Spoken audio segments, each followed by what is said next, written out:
Now the anticipated moment we have been waiting for all week. The Eagles gathering together letter from the Branham Tabernacle in Jeffersonville, Indiana. Good morning. It is Saturday, March 21st, 2026.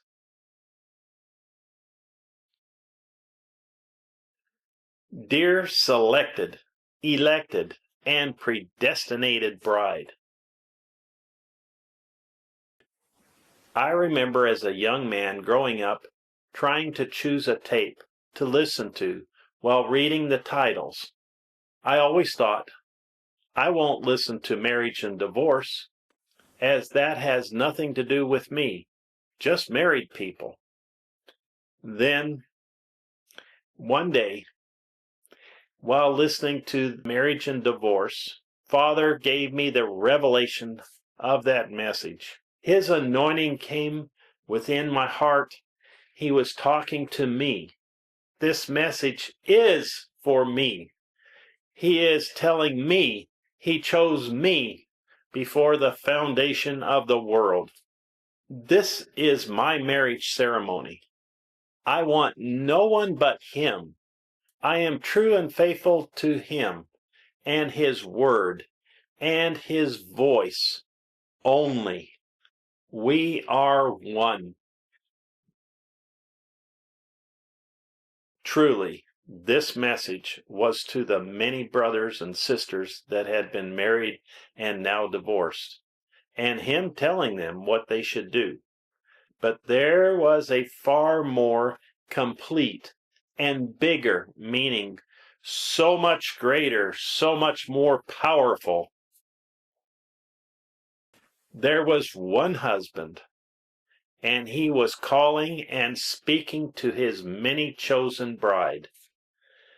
God's voice was calling out to his pure, unadulterated, virgin word bride, one that has not been touched or defiled by man, one that is true and faithful to him and his word only, one that was completely satisfied with him and his voice. By his grace and mercy, today we can say without one shadow of a doubt, we are his virgin word bride. Glory!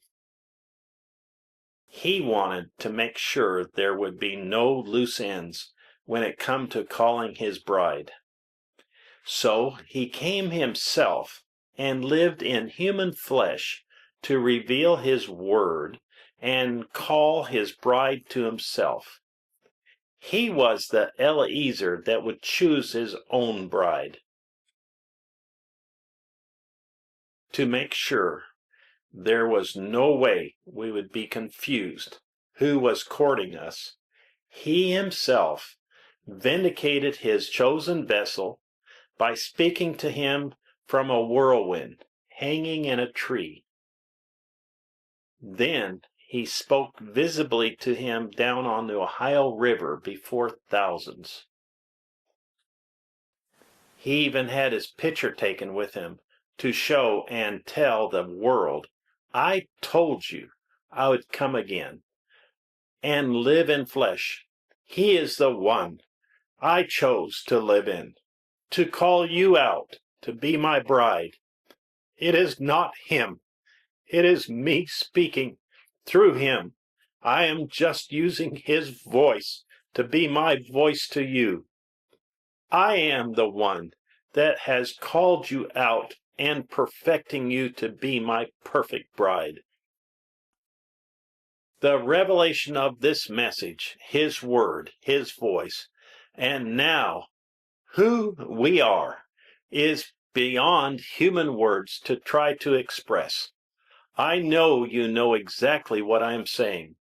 Rapturing in faith is taking place.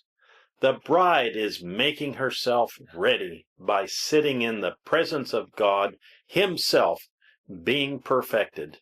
What an opportunity the world has to hear the voice of God speak to them, to sit and listen word by word as he speaks and reveals his word and tell us who we are.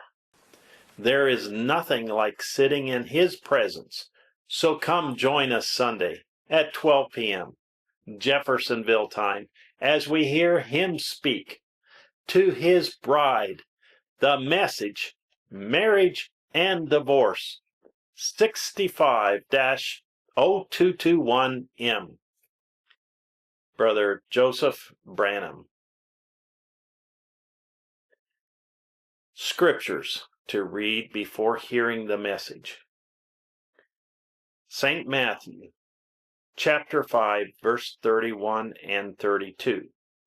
St. Matthew, chapter 16, verse 18. St. Matthew, chapter 19, verses 1 through 8. St. Matthew, chapter 28, verse 19. Acts, chapter 2, verse 38. Romans, chapter 9, verse 14 through 23. 1 Timothy, chapter 2, verses 9 through 15. 1 Corinthians, chapter 7, verses 10 through 15. 1 Corinthians, chapter 14, verse 34. Hebrews, chapter 11, verse 4. Revelation, chapter 10, verse 7. Genesis, the 3rd chapter. Leviticus, chapter 21. Leviticus, chapter 21, verse 7. Job, chapter 14, verses 1 and 2. Isaiah, chapter 53. Ezekiel, chapter 44, verse 22. I would encourage you, if you have WhatsApp and you want to receive uplifting and encouraging content in your language, then sign up for WhatsApp notifications directly from the Branham Tabernacle so that you will miss nothing that Brother Joseph is sending out. www.branham.org/en/WhatsApp. Please subscribe and hit the bell for immediate notifications. Scriptures for Marriage and Divorce, 65-0221M. Message of William Branham, YouTube, will be posted shortly after this letter. Until next time, God bless you and shalom.